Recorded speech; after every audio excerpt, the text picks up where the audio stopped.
नमस्ते, मैं हूं किशोर अजवाणी। सुशांत सिंह राजपूत की मौत की जांच दो राज्यों की पुलिस कर रही है, लेकिन दोनों की जांच में बड़ा बुनियादी फर्क है। मुंबई पुलिस ने सुशांत की मौत के मामले में कोई एफआईआर दर्ज नहीं की है।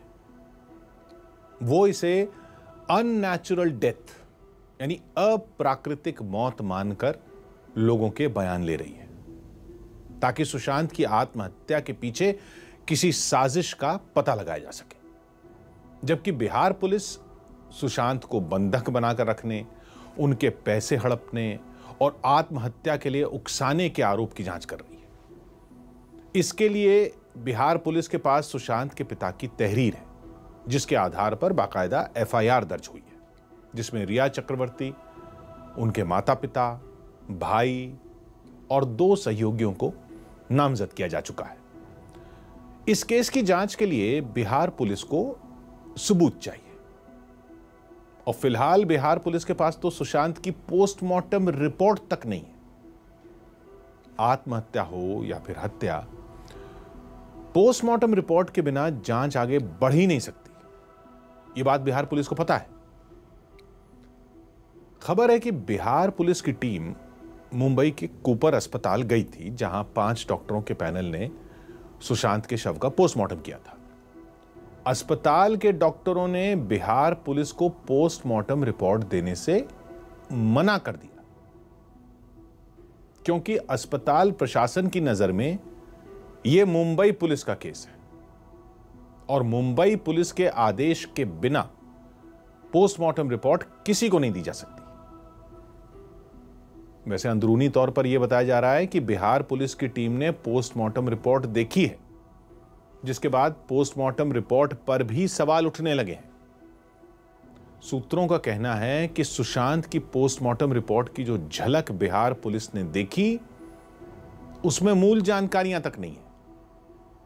जैसे कि मुंबई पुलिस के जांच अधिकारी ने मौके पर क्या देखा, शव किस हालत में था, सुशांत के शव और उस कमरे की वीडियोग्राफी हुई थी या नहीं हुई थी, सुशांत का शव किस हाल में था, क्या जीभ बाहर निकली थी, आंखें खुली थी या बंद थी, शव पर किसी तरह के चोट के निशान तो नहीं थे। कोई शख्स अगर फांसी की वजह से दम घुटने से मरा हो तो सामान्य तौर पर उसका चेहरा पीला पड़ जाता है और त्वचा पर, चमड़ी पर नीले, लाल और भूरे रंग के धब्बे नजर आते हैं। सुशांत के शव पर ऐसे किसी निशान की जानकारी तक बिहार पुलिस के पास नहीं है। फांसी पर लटकने के बाद गर्दन खिंच जाती है, मुंह से लार निकलकर ठुड्डी और सीने तक पहुंच जाती है। सुशांत की पोस्टमार्टम रिपोर्ट में इसका ब्यौरा है या नहीं, इसकी जानकारी बिहार पुलिस की टीम को अब तक नहीं दी गई है। सुशांत की पोस्टमार्टम रिपोर्ट का पहला पन्ना मीडिया के हाथ लगा है, जिसमें यह लिखा है कि 14 जून की रात 11 बजे से 1.5 घंटे तक सुशांत के शव का पोस्टमार्टम किया गया। मौत फांसी की वजह से दम घुटने से हुई। जांच और रासायनिक विश्लेषण के लिए विसरा सुरक्षित किया गया।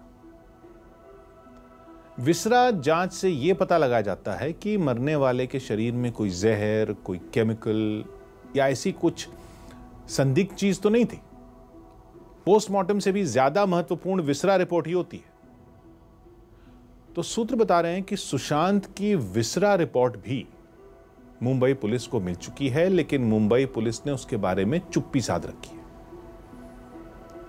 ऑफ द रिकॉर्ड सिर्फ इतना ही बताया जा रहा है कि अब तक की जांच में कोई फाउल प्ले यानी किसी तरह की साजिश के संकेत नहीं मिले। सुशांत की मौत से जुड़े जरूरी कागजात नहीं मिले तो बिहार पुलिस ने इस केस की बिखरी कड़ियां जोड़नी शुरू कर दी, और उस कोशिश में सुशांत की मौत की एक कड़ी उनकी पूर्व मैनेजर दिशा सालियान की मौत से भी जुड़ी हो सकती है, ऐसा शक है। शक इसलिए है क्योंकि दिशा सालियान की मौत जिस रात हुई थी, उसी रात रिया चक्रवर्ती सुशांत का घर छोड़कर चली गई थी। उसी रात।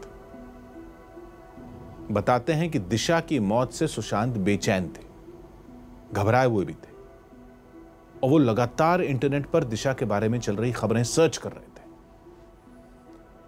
सुशांत के पिता के वकील ने भी माना कि दिशा की मौत से सुशांत को डर सता रहा था कि कहीं कोई उनको भी इस मामले में न फंसा दे। इसीलिए बिहार पुलिस को लगा कि दिशा की मौत से जुड़े दस्तावेजों पर एक नजर डालना जरूरी होगा।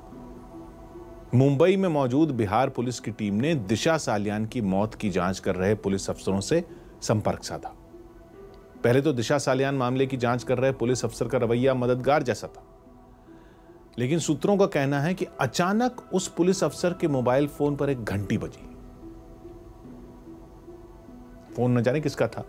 उसने क्या कहा कि फोन रखते ही मुंबई पुलिस ने हाथ खड़े कर दिए, यह बताया जा रहा है। बिहार पुलिस को टका सा जवाब मिल गया कि कंप्यूटर में दिशा सालियान केस की जो फाइल थी वो तकनीकी गड़बड़ी की वजह से खुली नहीं रही। मतलब कि दिशा सालियान की मौत के जरिए सुशांत की मौत का रहस्य सुलझाने का रास्ता भी फिलहाल बंद है। वैसे दिशा सालियान के परिवार से बिहार पुलिस ने जानकारी जुटाने की कोशिश की है, लेकिन अब घर वालों के पास उतने दस्तावेज तो नहीं मिलेंगे जितने पुलिस के पास हैं और जिनकी जांच में जरूरत पड़ती है। चर्चा है कि सुशांत की मौत से जुड़े जिन दस्तावेजों की बिहार पुलिस को जरूरत है, उनके बारे में मुंबई पुलिस कानूनी राय ले रही है कि उन्हें दिया जाए या नहीं। क्योंकि रिया ने अपने खिलाफ बिहार में दर्ज एफआईआर की जांच मुंबई पुलिस से कराने के लिए सुप्रीम कोर्ट में याचिका दाखिल की है, जिस पर अभी सुनवाई होनी बाकी है। इसलिए माना जा रहा है कि मुंबई पुलिस भी सुप्रीम कोर्ट के फैसले का ही इंतजार कर रही है। यानी सुशांत केस में अभी बहुत राज खुलने बाकी है। सुशांत से जुड़े रहस्यों पर एक ब्लॉग भी छपा है, देखेंगे सिर्फ 4 मिनट के ब्रेक के बाद। सुशांत सिंह राजपूत की मौत के बाद उनके लिए इंसाफ की लड़ाई सोशल मीडिया पर शुरू हुई थी। फिल्म इंडस्ट्री के ही कई मशहूर लोगों ने सुशांत की मौत को सामान्य आत्महत्या मानने से साफ इनकार कर दिया था। हालांकि तब फिल्म इंडस्ट्री में भाई भतीजावाद को सुशांत की मौत का जिम्मेदार मानते हुए जांच की मांग की जा रही थी। अब सुशांत का परिवार उनकी मौत को रिया चक्रवर्ती की साजिश बता रहा है। सुशांत के पिता के सिंह इस मामले में वादी हैं और फरियादी हैं, जबकि सुशांत की बहनें ट्विटर, फेसबुक और इंस्टाग्राम जैसे सोशल मीडिया प्लेटफॉर्म पर इंसाफ की गुहार लगा रही हैं। सुशांत के पिता सरकारी अफसर थे जो रिटायर होने के बाद पटना में रहते हैं। सुशांत 4 बहनों के इकलौते भाई थे, जिनकी बड़ी बहन नीतू सिंह की शादी हरियाणा कैडर के आईपीएस अफसर ओपी सिंह से हुई। सुशांत की एक बहन श्वेता सिंह कीर्ति हैं, जो अमेरिका के कैलिफोर्निया में अपने पति विशाल कीर्ति के साथ रहती हैं। उनकी एक बहन प्रियंका सिंह पेशे से वकील हैं, जबकि मीतू सिंह मुंबई के गोरेगांव में ही रहती हैं और राज्य स्तर की क्रिकेटर रह चुकी हैं। सुशांत की मां का निधन पहले ही हो गया था। 2017 में मदर्स डे पर सुशांत ने एक फोटो ट्वीट करके अपनी सबसे बड़ी बहन को अपनी दूसरी मां बताया था, जो सुशांत की मौत के बाद खामोश है। प्रियंका सिंह मांग कर रही हैं कि मुंबई में बिहार पुलिस की जांच में जिस तरह से रोड़े अटकाए जा रहे हैं, उसे देखते हुए इस केस की जांच सीबीआई को सौंपी जाए। मीतू सिंह पुलिस को बयान दे चुकी हैं कि रिया चक्रवर्ती ने ही सुशांत को सबसे दूर कर दिया था। इस मामले में सोशल मीडिया पर सबसे ज्यादा सक्रिय सुशांत की बहन श्वेता सिंह कीर्ति हैं, जिन्होंने प्रधानमंत्री नरेंद्र मोदी को टैग करते हुए ट्वीट किया कि लोकमान्य तिलक ने न्याय के बारे में जो कहा था, उस पर अमल करने का समय है। सुशांत की इस बहन ने लोगों से गुजारिश भी की कि किसी के बारे में गलत भाषा का इस्तेमाल न किया जाए, क्योंकि इंसाफ की जंग सही तरीके से लड़नी है। जो लोग सुशांत सिंह की मानसिक बीमारियों का हवाला दे रहे हैं, उनको श्वेता के पति विशाल कीर्ति ने एक ब्लॉग लिखकर जवाब दिया। विशाल ने ही बताया कि वो श्वेता और सुशांत एक ही स्कूल में पढ़ते थे। सुशांत 1 साल जूनियर थे। उन्होंने साफ तौर पर कहा कि रिया चक्रवर्ती महिला हैं तो इसका मतलब ये नहीं है कि वो किसी आपराधिक मामले में आरोपी नहीं हो सकती। उन्होंने सुशांत की मानसिक बीमारियों के बारे में बयान दे रहे लोगों पर भी निशाना साधा और याद दिलाया कि किसी मनोचिकित्सक के लिए अपने मरीज का ब्यौरा उजागर करना अनैतिक है।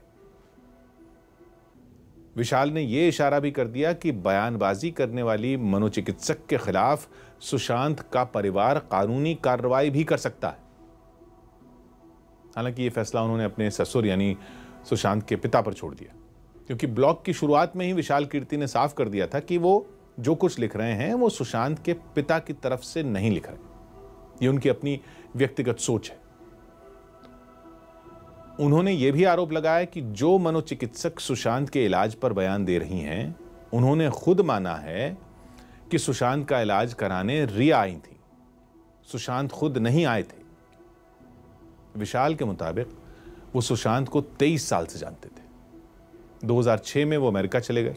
उसके बाद भी सुशांत से दूर कभी नहीं रहे। 2019 तक उनकी हर मुद्दे पर, हर विषय पर सुशांत से बात होती थी और अक्टूबर-नवंबर 2019 तक उनको कभी महसूस नहीं हुआ कि सुशांत को किसी तरह की मानसिक बीमारी है। सुशांत ने खुद भी एक बार भी इशारों में भी ऐसा कोई जिक्र नहीं किया। रिया और मनोचिकित्सकों के अलावा किसी ने भी नहीं कहा कि सुशांत को मानसिक बीमारी थी। सुशांत के जीजा ने रिया को ही एंटी सोशल पर्सनैलिटी डिसऑर्डर का शिकार बताया। ब्लॉग में उन्होंने बड़ी तल्खी के साथ लिखा कि मानसिक इलाज की जरूरत तो रिया चक्रवर्ती को थी। विशाल कीर्ति ने अपने ससुर की तरफ से दर्ज कराई गई एफआईआर के उस हिस्से की याद भी दिलाई जिसमें शक जताया गया कि शायद रिया चक्रवर्ती जादू टोना करके, दवाइयां खिलाकर सुशांत को मानसिक तौर पर बीमार बना रही थी। उन्होंने आशंका जताई कि शायद सुशांत जब यूरोप घूमने गए थे उस समय उनको छिपाकर दवाइयां खिलाई जा रही थी, उनको बिना बताए हुए। हो सकता है कि उसी की वजह से यूरोप से मुंबई लौटते ही सुशांत की तबीयत बिगड़ गई हो, ऐसा आरोप लगाया उन्होंने। उनका इशारा पिछले साल नवंबर में सुशांत की बीमारी की तरफ है। सुशांत के बारे में तब खबर आई थी कि उन्हें डेंगू की वजह से अस्पताल में भर्ती कराना पड़ा, जहां रिया और उनके भाई शौविक चक्रवर्ती ही सुशांत की तीमारदारी कर रहे थे। सुशांत की मौत के बाद यह दावा किया गया कि सुशांत को डेंगू नहीं हुआ था, बल्कि मानसिक बीमारी का इलाज कराने के लिए उनको अस्पताल में भर्ती कराया गया था। अब विशाल कीर्ति ने उन्हीं बातों के आधार पर आरोप लगाया है कि पिछले 1 साल में सुशांत के साथ जो कुछ हुआ उसके लिए सिर्फ और सिर्फ रिया जिम्मेदार है। 3 मिनट का यहां पर ब्रेक ले रहे हैं। ब्रेक के बाद सुशांत के उस बैंक खाते की जानकारी देखेंगे जिससे 1 महीने में 1 लाख से ज्यादा रुपए पूजा पर खर्च कर दिए गए। 3 मिनट में बताते हैं।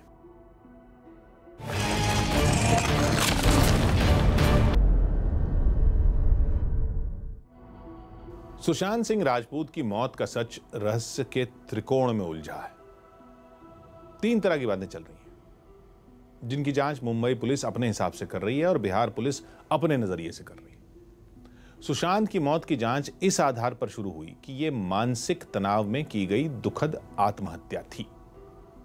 इस थ्योरी को सुशांत के पिता के सिंह ने खारिज कर दिया। उन्होंने आरोप लगाया कि यह सुशांत के साथ रहने वाली रिया चक्रवर्ती और उनके परिवार के लोगों की कोई साजिश थी, जिसमें फंसकर सुशांत ने बिना सुसाइड नोट लिखे खुदकुशी कर ली। साजिश की बू आई तो सुब्रमण्यम स्वामी ने शक जताया कि यह आत्महत्या नहीं बल्कि प्लान बनाकर की गई हत्या भी हो सकती है। कानून आत्महत्या को अपराध नहीं मानता, लेकिन आत्महत्या के पीछे अगर किसी का दबाव, ब्लैकमेलिंग या कोई साजिश हो तो भारतीय दंड संहिता की दफा 306 के तहत जुर्म है। ऐसा अपराध अगर सुशांत के साथ हुआ है तो उसकी कोई वजह भी होगी, जिसे पुलिस या किसी भी जांच एजेंसी की भाषा में मोटिव या मकसद कहा जाता है। सुशांत सिंह राजपूत के परिवार के हिसाब से उनको आत्महत्या के लिए मजबूर करने का मोटिव पैसा हो सकता है। इसलिए सुशांत के बैंक खातों से हुई कोई लेन देन पर उनके परिवार, पुलिस और ईडी की भी नजर है। फिलहाल सुशांत के एक बैंक खाते की डिटेल सामने आई है। कोटक महिंद्रा बैंक के बांद्रा वेस्ट ब्रांच में सुशांत का जो खाता था, उसमें नॉमिनी यानी उनकी वारिस के तौर पर उनकी बहन प्रियंका सिंह का नाम दर्ज है। इस खाते से रोजमर्रा की जरूरतों के लिए भुगतान किए जा रहे थे, जैसे कि होटल रेस्टोरेंट के खाने पीने का बिल, बिजली का बिल, घरेलू खर्च, गेम की सीडी, लॉन्ड्री वगैरह। लेकिन पिछले साल जुलाई और अगस्त के महीने में सुशांत के बैंक खाते से ऐसे काम के लिए भी मोटी रकम का भुगतान हुआ, जिससे सुशांत के घर वालों का शक गहरा गया कि सुशांत भूत प्रेत, जादू टोने के चक्कर में फंसाए जा रहे थे। आशंका जताई जा रही है कि इसी चक्कर में सुशांत के घर में पिछले साल 14 जुलाई से 15 अगस्त के बीच कई बार पूजा हुई थी। 14 जुलाई 2019 को सुशांत के खाते से पूजा सामग्री खरीदने के लिए 45,000 रुपए निकाले गए थे। फिर 2 अगस्त को 86,000 रुपए पूजा सामग्री खरीदने के लिए उसी खाते से निकाले गए। 8 अगस्त को किसी पंडित को पूजा के लिए 11,000 रुपए की दक्षिणा दी गई। आमतौर पर यह माना जाता है कि पंडित को दक्षिणा दी गई मतलब पूजा पूरी हो गई। लेकिन सुशांत सिंह राजपूत के बैंक खाते से एक बार फिर पूजा सामग्री खरीदने के लिए पैसे निकाले गए 15 अगस्त को 60,000 रुपए। पूरे महीने 1,91,000 रुपए की पूजा सामग्री से सुशांत के घर में कौन सी पूजा हो रही थी? यही सवाल उनके परिवार को खटक रहा है। हालांकि पिछले साल 17 जुलाई से 15 अगस्त तक सावन का महीना था। ऐसे तमाम शिव भक्त हैं जो सावन के महीने में रुद्राभिषेक करते हैं, बड़ी पूजा मानी जाती है। सुशांत सिंह राजपूत भी शिव के भक्त थे, इस बात की जानकारी उनके हर जानने वाले को है। वो पूजा पाठ भी करते थे और इसी साल 21 जनवरी को उन्होंने अपना 34वां जन्मदिन भी घर पर पूजा करके ही मनाया था। पिछले साल मई के महीने में वो बिहार गए थे, तब उन्होंने खगड़िया के देवी मंदिर जाकर दर्शन किए थे। बताते हैं कि वो अपनी माँ और दादी माँ की मन्नत पूरी होने के बाद देवी मंदिर गए थे, जहां उन्होंने अपना केश दान किया था, यानी बाल भी चढ़ाए थे। फिर भी उनके खाते से पूजा सामग्री और पंडित की दक्षिणा की रकम पर सवाल उठ रहे हैं। इसकी जांच की मांग भी की जा रही है, क्योंकि परिवार को शक है कि पहले भूत प्रेत के वहम में फंसाकर सुशांत को उनके घर से किराए के फ्लैट में पहुंचाया गया और वहां पूजा पाठ, तंत्र मंत्र करके उनको मानसिक तौर पर बीमार बना दिया गया।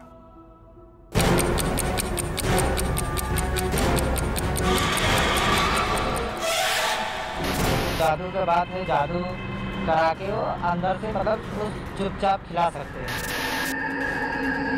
और जैसा वो बोलती थी वैसे उसी हिसाब से काम करते थे। वो अपने बस में कर लेते। सुशांत सिंह राजपूत जो जिंदगी में कई सपनों और ख्वाहिशों को पूरा करना चाहते थे। सुशांत सिंह राजपूत जो अपनी जिंदगी में आसमान की बुलंदियों को छूना चाहते थे।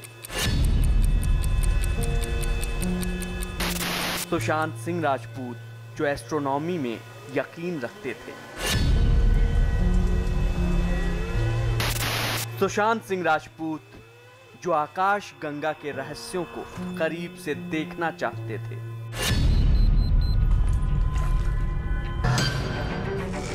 सुशांत की उसी दुनिया में क्या काला जादू भी घर कर गया?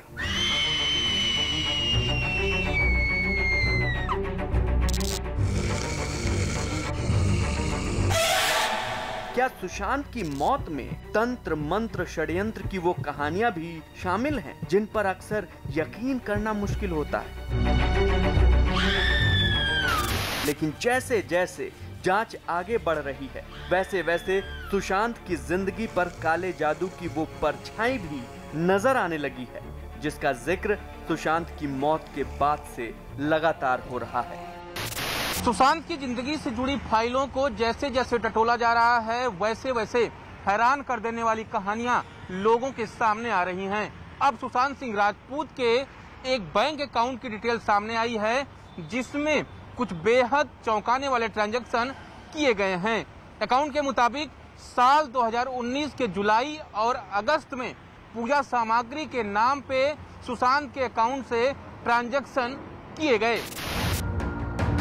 ये वही अकाउंट डिटेल है जिसकी वजह से सुशांत की जिंदगी से जुड़े रहस्य और गहरा गए हैं। अकाउंट डिटेल पर गौर करें तो साफ पता चलता है कि साल 2019 की 5 अलग अलग तारीखों पर पूजा की सामग्री खरीदी गई।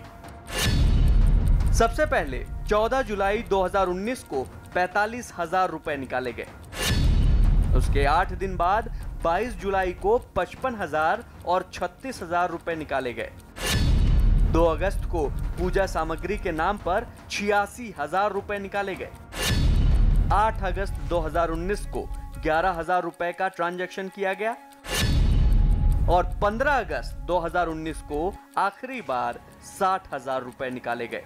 पुजारी को पैसे दिए गए हैं, पूजा के सामान खरीदे गए, ऐसी उनके परिवार के लोगों का कहना भी है कि काला जादू और भूत प्रेत की, तो उसको उस एंगल से जांच कर रहे हैं। चूंकि इन्वेस्टिगेशन में जो भी फैक्ट आएंगे हम लोग उस हर फैक्ट के हर पहलू पर जांच करेंगे, लेकिन ये कहना कि इन्वेस्टिगेशन में कि स्टेटमेंट में क्या बोला गया क्या नहीं बोला गया, ये इन्वेस्टिगेशन की अपनी एक नैतिकता हो। इस अकाउंट डिटेल के मुताबिक 3 बार पूजा सामग्री खरीदने के लिए पैसे निकाले गए, जबकि एक बार पैसे निकालकर पंडित जी को दिए गए। सुशांत के परिवार का आरोप है कि इसी पैसे से रिया चक्रवर्ती ने सुशांत के ऊपर काला जादू करवाया।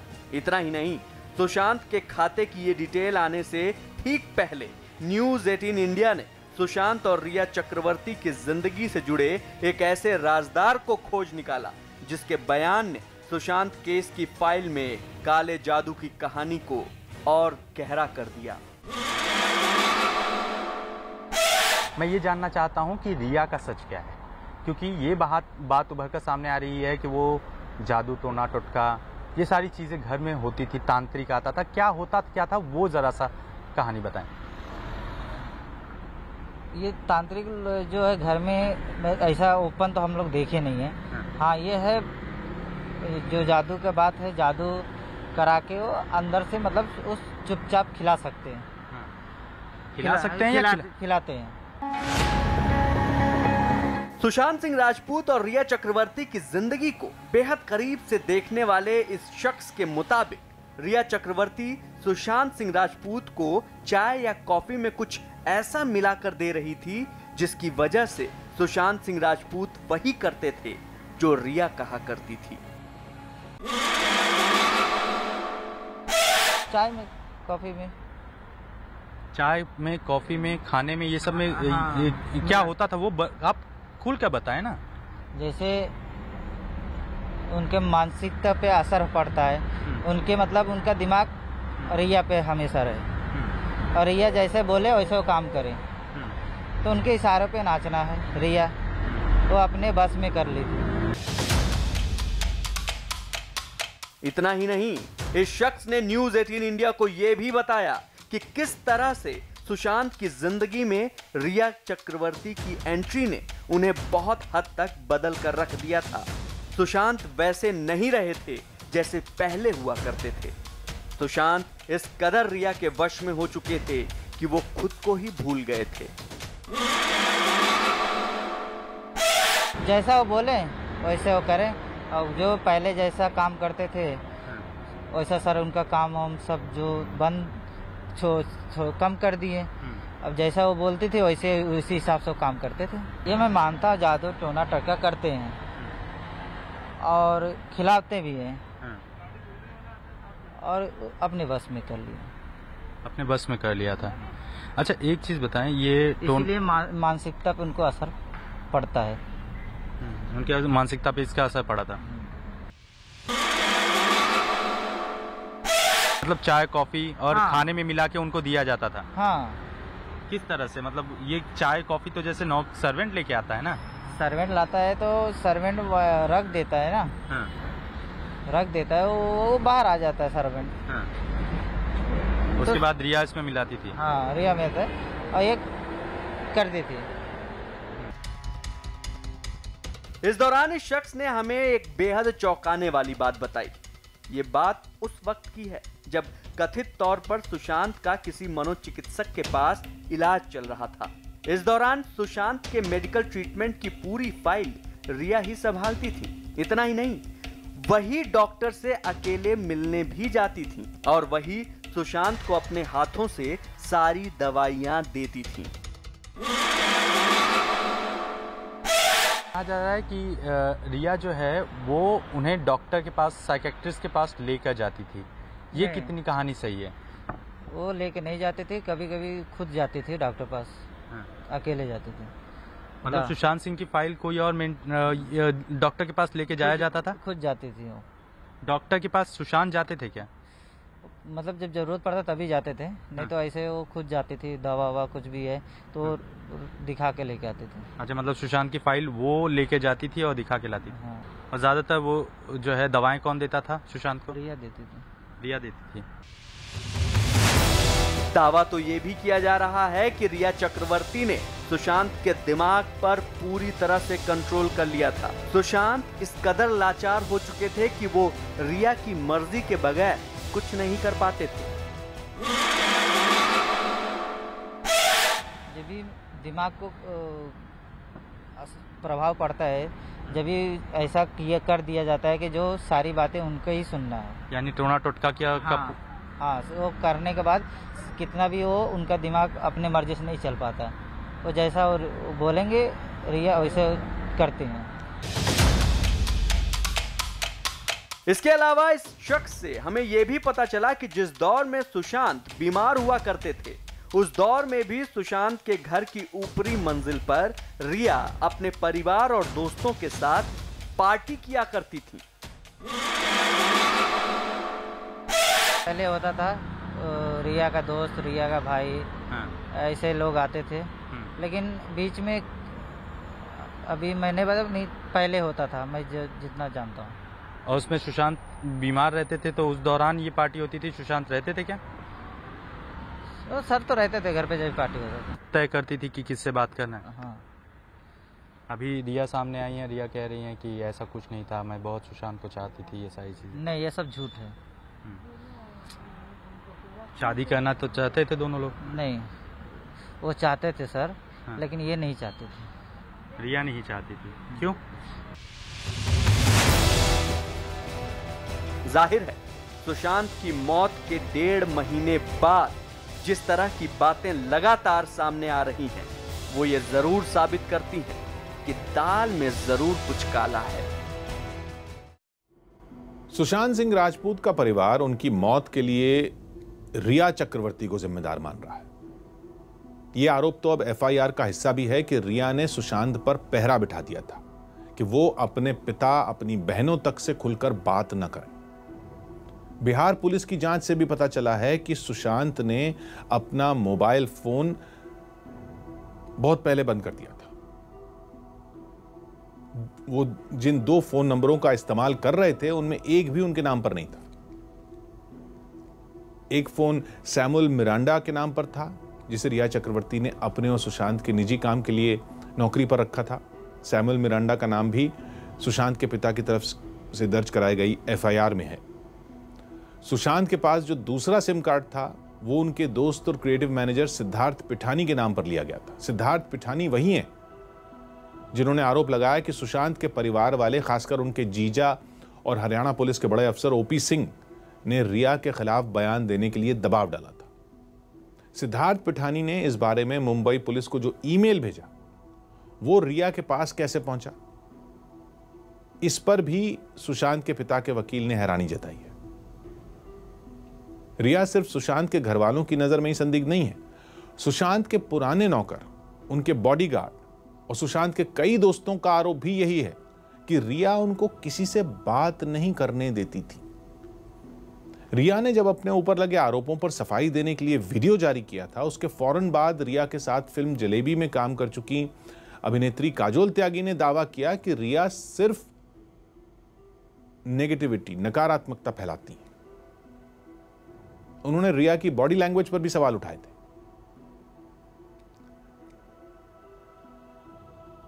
सुशांत की दोस्त और अभिनेत्री क्रिस्टिन बरेटो भी खुलेआम आरोप लगा चुकी हैं कि रिया ने सुशांत का फोन नंबर बदल दिया था, सुशांत को उनके दोस्तों से दूर कर दिया था। क्रिस्टिन बरेटो ने यहां तक आशंका जता दी कि रिया ने कोई काला जादू किया था। हो सकता है कि सुशांत की तरह उनको भी मारने की कोशिश की जाए। बिहार पुलिस ने अभी रिया पर आरोप लगाने वाले सभी लोगों के बयान दर्ज नहीं किए हैं, लेकिन सुशांत और रिया दोनों का एक बेहद करीबी राजदार ऐसा है जिसका बयान रिया की मुश्किलें बढ़ा सकता है। खबर है कि बिहार पुलिस सुशांत के उस दोस्त को इस केस का प्रमुख गवाह बनाने की तैयारी में है।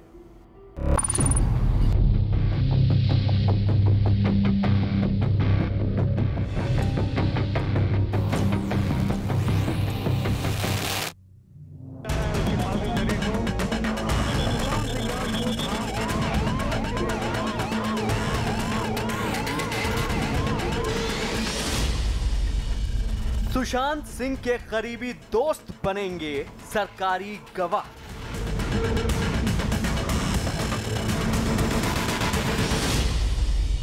बिहार पुलिस बनाएगी प्राइम विटनेस।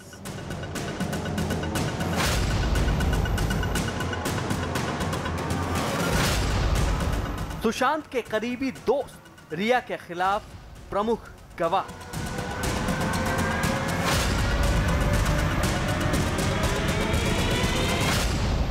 सुशांत के दोस्त ने दी पुलिस को अहम जानकारी। जिस दिन से बिहार पुलिस ने सुशांत सिंह राजपूत आत्महत्या केस की जांच करनी शुरू की है, उस दिन से ही इस केस से जुड़ी नई और जानकारियां बाहर आती जा रही हैं। दरअसल ये वो पहलू हैं जिनकी जांच को मुंबई पुलिस ने नजरअंदाज किया और इन पहलुओं की तफ्तीश तक नहीं की। इस केस की तहकीकात के दौरान मुंबई में मौजूद बिहार पुलिस की टीम ने जब सुशांत सिंह राजपूत की खुदकुशी से जुड़े अलग अलग पहलुओं की जांच शुरू की तो उसके हाथ कुछ अहम सुराग लगे। इसी दौरान बिहार पुलिस की टीम को सुशांत का एक करीबी दोस्त भी मिला, जिसने उन्हें सुशांत और रिया की जिंदगी से जुड़ी कुछ अहम जानकारियां दी। बिहार पुलिस की टीम सुशांत सिंह की खुदकुशी की जांच मुंबई में कर रही है और उधर बिहार के डायरेक्टर जनरल ऑफ पुलिस का कहना है कि उनकी टीम को इस केस से जुड़े जो सुराग मिले हैं उन्हें वो तफ्तीश के इस दौर में मीडिया के साथ साझा नहीं कर सकते। अलबत्ता उन्होंने इस तरफ ये इशारा जरूर कर दिया कि उन्हें मुंबई पुलिस से जिस तरह का सहयोग चाहिए था वो नहीं मिल पा रहा है। दिक्कत है कुछ, क्योंकि हमें जो बेसिक डॉक्यूमेंट चाहिए आगे प्रोसीड करने के लिए वो अभी हमें नहीं मिला है। जैसे हमारे पास एफएसएल की रिपोर्ट नहीं है, हमारे पास पीओ की कोई पोस्टमार्टम की रिपोर्ट नहीं है, हमारे पास इंक्वेस्ट रिपोर्ट नहीं है, हमारे पास घटनास्थल की वीडियोग्राफी नहीं है, सीसीटीवी फुटेज वहाँ के नहीं है, मुंबई पुलिस ने किससे किससे क्या इंट्रोगेशन किया है और क्या क्या इन्फॉर्मेशन निकाला है उसकी जानकारी नहीं। ये सारी चीज़ें हमको जब मुंबई पुलिस से मिल जाएंगी तो अब हम साक्ष्यों की समीक्षा करेंगे। बाकी कई विटनेसेज को हमने एग्जामिन किया, बहुत सारे इन्फॉर्मेशन आए हैं, अकाउंट्स वगैरह पर भी काम हो रहा है, वो हम आपसे शेयर नहीं करेंगे, लेकिन मुझे पूरा उम्मीद है मुंबई पुलिस हमारा सहयोग करेगी, करना पड़ेगा उनको। सूत्रों के मुताबिक बिहार पुलिस को अपनी तफ्तीश के दौरान सुशांत सिंह राजपूत का एक ऐसा करीबी दोस्त मिला जिसने रिया और सुशांत की जिंदगी से जुड़ी कुछ अहम जानकारियां पुलिस को दी हैं। सूत्रों के मुताबिक अब बिहार पुलिस सुशांत के इस करीबी दोस्त को इस केस का प्राइम विटनेस बनाने की तैयारी कर रही है। सूत्रों के मुताबिक सुशांत के दोस्त ने बिहार पुलिस को जो बयान दिया है उसमें ये कहा है कि सुशांत रिया के मर्जी के बिना किसी से बात तक नहीं कर सकते थे। रिया सुशांत के फोन पर पाबंदी लगाती थी, साथ ही में सुशांत का फोन चेक किया करती थी। इतना ही नहीं तो सुशांत अपनी मर्जी से कुछ भी नहीं कर पा रहे थे।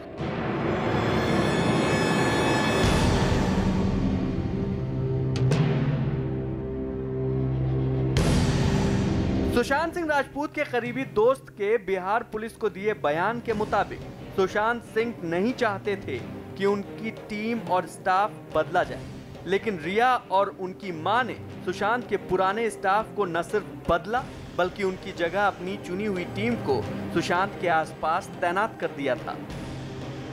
सूत्रों के मुताबिक सुशांत के करीबी दोस्त ने बिहार पुलिस की टीम को पूछताछ के दौरान ये बताया कि सुशांत ने बताया था कि वो जब भी बाहर किसी से बात करते हैं तो इन्हें पता चल जाता है, जिससे उनका सारा काम भी बंद होता जा रहा था। सुशांत अपनी दोस्त और बहनों के साथ बात करने के बाद हर बार मोबाइल को रीसेट कर देते थे। रिया ने मोबाइल रीसेट के बारे में पूछा तो उन्होंने फोन खराब होने की बात कही थी। सुशांत के दोस्त के मुताबिक कुछ महीने पहले जब सुशांत ने अपना फोन खराब होने की बात कही तो उसके 4 दिन बाद सुशांत के क्रेडिट कार्ड से 3 नए फोन खरीदे गए, जिनमें से एक सुशांत को दिया गया, बाकी 2 फोन रिया ने अपने पास ही रख लिए। बाद में रिया ने अपने करीबी सैमुअल मिरिंडा से 4 सिम कार्ड लेकर सुशांत के नंबर तक बदल दिए थे। बिहार पुलिस को तफ्तीश के दौरान इस बात का सुराग मिला है कि अपने आखिरी दिनों में सुशांत जिन 2 सिम का इस्तेमाल कर रहे थे उनमें से एक भी उनके नाम पर नहीं था। एक सिम कार्ड सैमुअल मिरांडा के नाम था तो दूसरा सिम कार्ड सिद्धार्थ पैठाणी के नाम पे। सूत्रों के मुताबिक बिहार पुलिस को इस सिम कार्ड की डिटेल हाथ लग गई है और अब बिहार पुलिस इसका CDR डेटा निकालने में लग गई है। बिहार पुलिस इसका CDR डेटा इसलिए निकालने में लगी हुई है क्योंकि वह जानना चाहती है कि 14 जून से पहले सुशांत ने किन किन लोगों से फोन पर बात की थी। बिहार पुलिस इस केस की तफ्तीश के दौरान रिया चक्रवर्ती से भी पूछताछ करना चाहती है, लेकिन फिलहाल रिया बिहार पुलिस की टीम से बात करने से कतरा रही हैं। रिया के इस रवैये पर बिहार पुलिस के DGP का कहना है कि अगर रिया सुशांत को इंसाफ दिलाना चाहती हैं तो सामने आकर बिहार पुलिस की जांच में मदद करें। DGP ने यह भी कहा कि रिया को अगर खोजना पड़ा तो कहीं से भी खोज निकालेंगे। And now when Bihar police is investigating the case, she is absconding, she is trustless. Why she should hide herself? She should come at the front if she is innocent and extend every help and cooperation to Bihar police. सूत्रों के मुताबिक सुशांत सिंह के खुदकुशी के मामले में मुंबई में जांच कर रही बिहार पुलिस की टीम के हाथ कई अहम जानकारियां लगी हैं और पुलिस सूत्रों की माने तो रिया चक्रवर्ती से पूछताछ से पहले बिहार पुलिस टीम इस केस के तमाम पहलुओं से जुड़े ठोस सबूत जुटा रही है। सुशांत की मौत के मामले में रिया चक्रवर्ती बिहार पुलिस की नजर में मुख्य आरोपी हैं, जिन पर आरोप है कि उन्होंने सुशांत की मानसिक बीमारी तक के बारे में उनके घर वालों को जानकारी नहीं दी। रिया चक्रवर्ती सुशांत के परिवार की नहीं बल्कि उनके दोस्तों की नजर में भी खलनायिका की तरह है। हालांकि रिया और सुशांत दोनों को करीब से जानने वाले कुछ ऐसे लोग भी हैं जो रिया को सुशांत का सच्चा दोस्त, सच्चा हमदर्द बता रहे हैं। इन्हीं में एक है फिल्मों के लेखक निर्देशक रूमी जाफरी। उन्होंने सुशांत और रिया को अपनी फिल्म में लीड रोल देने का ऐलान भी किया था। रूमी जाफरी ने मुंबई पुलिस को बयान दिया था कि सुशांत की मानसिक बीमारी के बारे में उन्हें पता था और इस बारे में उन्हें खुद सुशांत ने ही बताया था। रूमी जाफरी के इस बयान का सीधा सा मतलब यही निकलता है कि सुशांत डिप्रेशन में थे और रिया उनका पूरा ख्याल रख रही थी। चूंकि डिप्रेशन का शिकार इंसान आत्महत्या भी कर सकता है, इसलिए रूमी जाफरी के बयान को रिया के पक्ष में माना गया। बयान की सच्चाई का पता लगाने के लिए बिहार पुलिस रूमी जाफरी से भी बात करने गई थी। इसके अलावा जिस शख्स ने रिया को बिहार पुलिस के केस से बचाने वाला बयान दिया उसका नाम है सिद्धार्थ पैठाणी। सिद्धार्थ पिठानी का दावा है कि उन पर रिया के खिलाफ बयान देने के लिए दबाव डाला गया।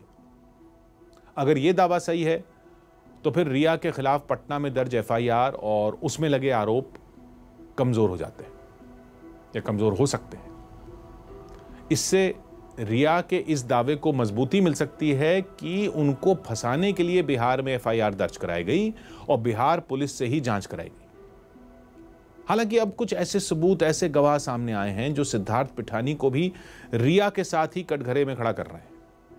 सिद्धार्थ ने दावा किया था कि वो सुशांत के दोस्त थे, उनके क्रिएटिव मैनेजर भी थे, लेकिन वो रिया को नहीं जानते। लेकिन सोशल मीडिया पर रिया की ही कुछ पुरानी पोस्ट सामने आई हैं जिनसे साफ है कि सिद्धार्थ पिठानी और रिया एक दूसरे को बहुत करीब से जानते थे।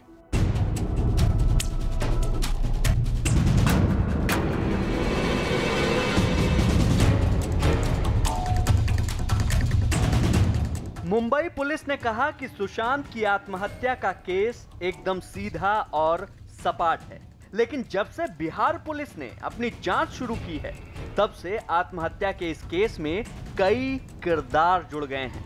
केस उतना सीधा रह नहीं गया जितना सीधा लग रहा था।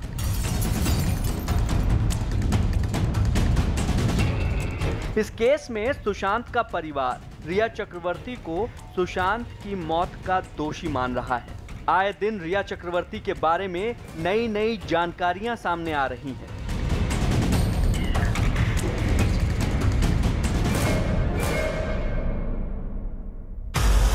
यह शख्स अपनी पहचान छुपाने की शर्त पर न्यूज 18 से बात करने के लिए तैयार हुआ। ये सुशांत सिंह राजपूत के पर्सनल स्टाफ में काम कर चुका है और ये घर से लेकर शूटिंग के सेट तक सुशांत के साथ ही रहता था। इस शख्स ने रिया चक्रवर्ती और सिद्धार्थ पिठानी से जुड़ा एक ऐसा दावा किया है जो हैरान कर देने वाला है।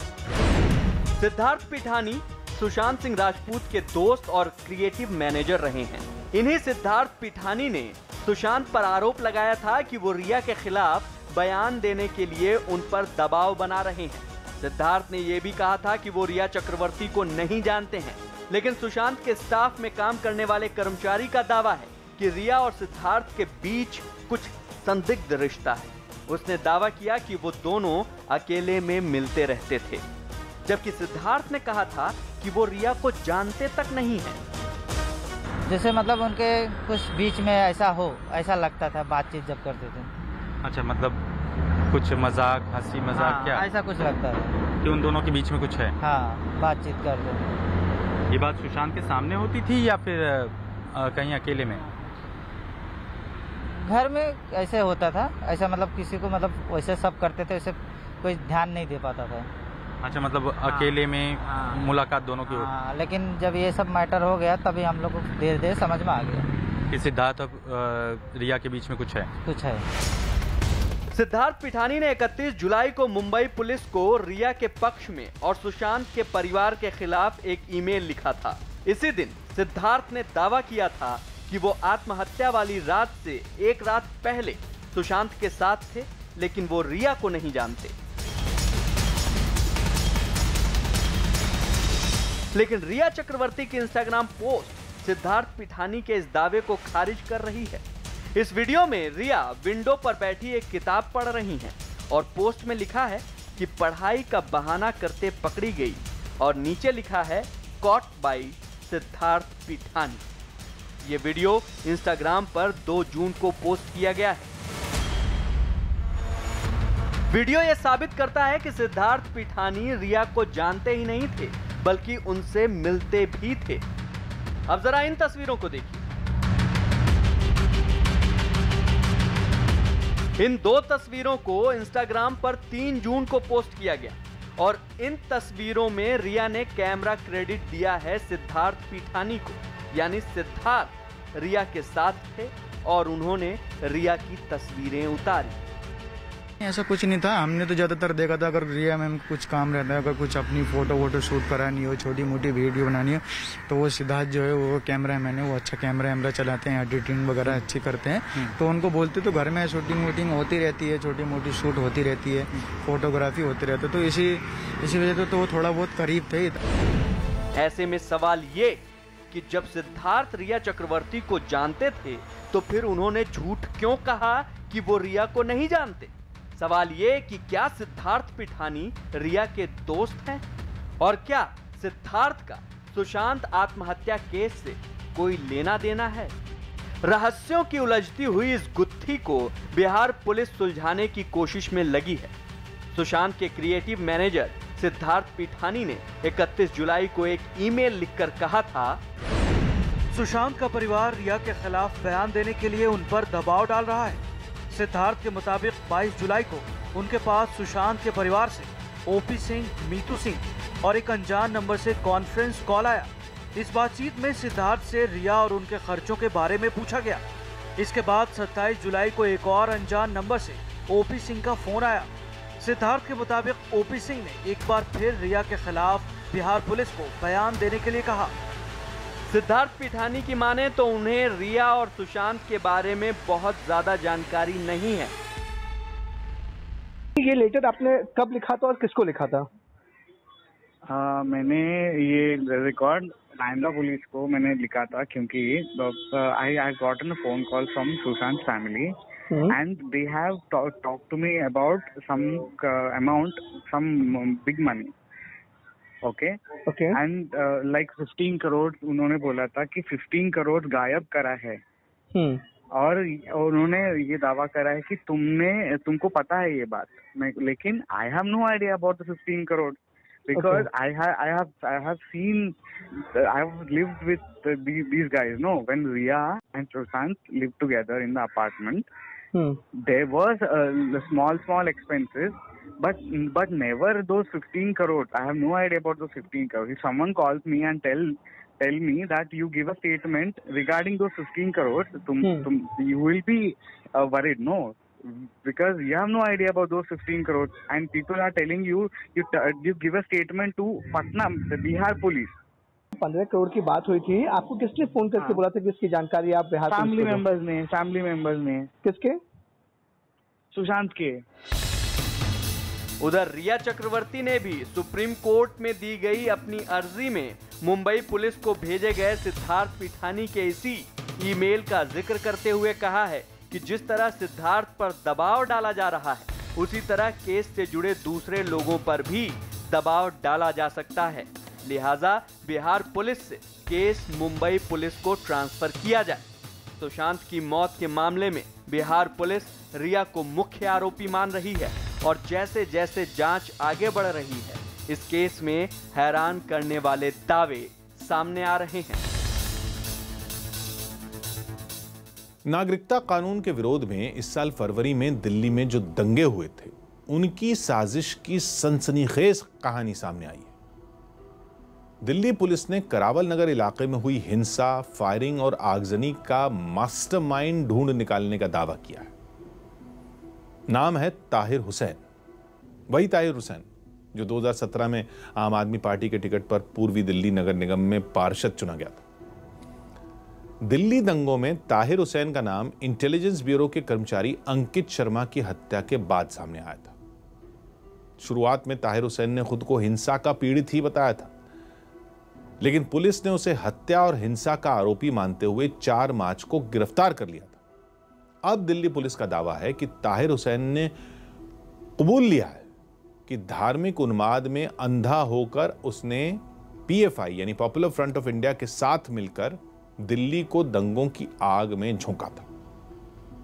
दिल्ली पुलिस को दिए बयान में ताहिर हुसैन ने कबूल किया है कि धार्मिक नफरत का जहर उसके दिमाग में तभी से भरा था जब वो 2017 में पार्षद चुना गया था।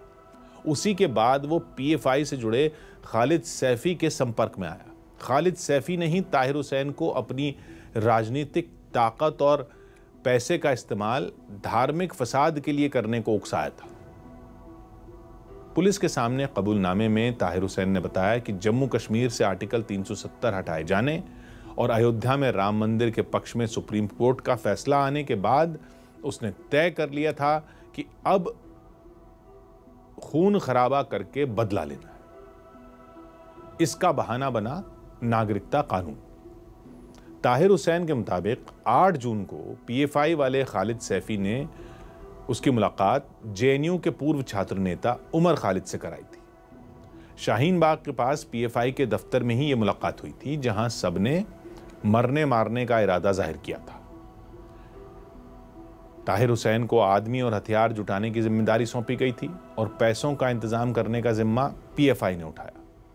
इसके बाद 4 फरवरी को एक मीटिंग हुई जिसमें तय प्लानिंग के तहत खालिद सैफी ने पूर्वी दिल्ली के खुरेजी इलाके में शाहीन बाग की तर्ज पर धरना शुरू कराया। इस बीच ताहिर हुसैन ने अपने घर की छत पर ईंट पत्थर, शराब, कोल्ड ड्रिंक की खाली बोतलें इकट्ठा करना शुरू कर दिया। बोतलें कबाड़ियों से खरीदी गईं। ताहिर हुसैन ने अपनी 4 गाड़ियों में डीजल और पेट्रोल की टंकी फुल करा ली ताकि उनका इस्तेमाल पेट्रोल बम बनाने में किया जा सके। दंगों की आंच पूरी दुनिया महसूस करे, इसीलिए तय किया गया कि अमेरिका के राष्ट्रपति डोनाल्ड ट्रंप के भारत दौरे के वक्त ही बड़े पैमाने पर हिंसा कराई जाए। 17 फरवरी को जेएनयू के पूर्व छात्र नेता उमर खालिद ने ट्रंप के दौरे पर लोगों से सड़कों पर उतरने की अपील की थी। 24 फरवरी को राष्ट्रपति ट्रंप भारत पहुंचे और उसी दिन ताहिर हुसैन के घर के आसपास जमकर दंगा हुआ। हालात संभालने के लिए कर्फ्यू लगाकर अर्धसैनिक बल के जवानों को तैनात करना पड़ा था। ताहिर हुसैन ने पुलिस को दिए बयान में कबूल किया कि उसने और उसके भाई ने अपनी छत से गोली भी चलाई थी। इस दौरान उसने पुलिस कंट्रोल रूम और दिल्ली पुलिस के अफसरों को लगातार फोन किए ताकि वो खुद को दंगा पीड़ित साबित कर सके। इसका आइडिया उसे पीएफआई वाले खालिद सैफी ने ही दिया था। ताहिर हुसैन के मुताबिक दंगे शुरू होने से पहले ही उसने अपनी बीवी बच्चों को सुरक्षित ठिकाने पर पहुंचा दिया था और दंगों के बाद खुद अपने परिचितों के घर जाकर छिपता रहा। ताहिर हुसैन के मुताबिक वो 27 फरवरी की दोपहर तक दिल्ली के मुस्तफाबाद इलाके में अपने परिचित इसाक मलिक के घर में छिपा रहा। मीडिया में उसका नाम दंगा और हत्या के आरोपी के तौर पर उछला तो वो 27 फरवरी को दिल्ली के नेहरू विहार चला गया, जहां उसने अरशद प्रधान नाम के शख्स के घर में पनाह ली थी। चूंकि उस इलाके में ताहिर हुसैन के जान पहचान के काफी लोग थे, इसलिए उसी दिन रात करीब 12 बजे वो नेहरू विहार से निकल गया। इसके बाद वो दिल्ली के जाकिर नगर पहुंचा और तारिक रिजवी नाम के अपने परिचित के घर में छिप गया। जाकिर नगर से ही वो सरेंडर करने के लिए रवाना हुआ था, क्योंकि तब तक आईबी कर्मचारी अंकित शर्मा की हत्या में दिल्ली पुलिस ने उसकी तलाश तेज कर दी थी। जब सबूतों के जाल में वो फंसता दिखा तभी उसने कोर्ट में सरेंडर करने की कोशिश की और पकड़ा गया। उसके बाद से ही ताहिर हुसैन जेल में है। इस साजिश का आरोपी खालिद सैफी भी न्यायिक हिरासत में है। ताहिर हुसैन के इस कबूलनामे के बाद जेएनयू के पूर्व छात्र नेता उमर खालिद पर कानून का शिकंजा कसता दिख रहा है। दिल्ली पुलिस ने एक दिन पहले उमर खालिद से पूछताछ की, उसका मोबाइल फोन जब्त किया ताकि ताहिर हुसैन के कबूलनामे और उमर खालिद के फोन की लोकेशन, कॉल रिकॉर्ड, एसएमएस वगैरह का मिलान करके सबूत जुटाए जा सके।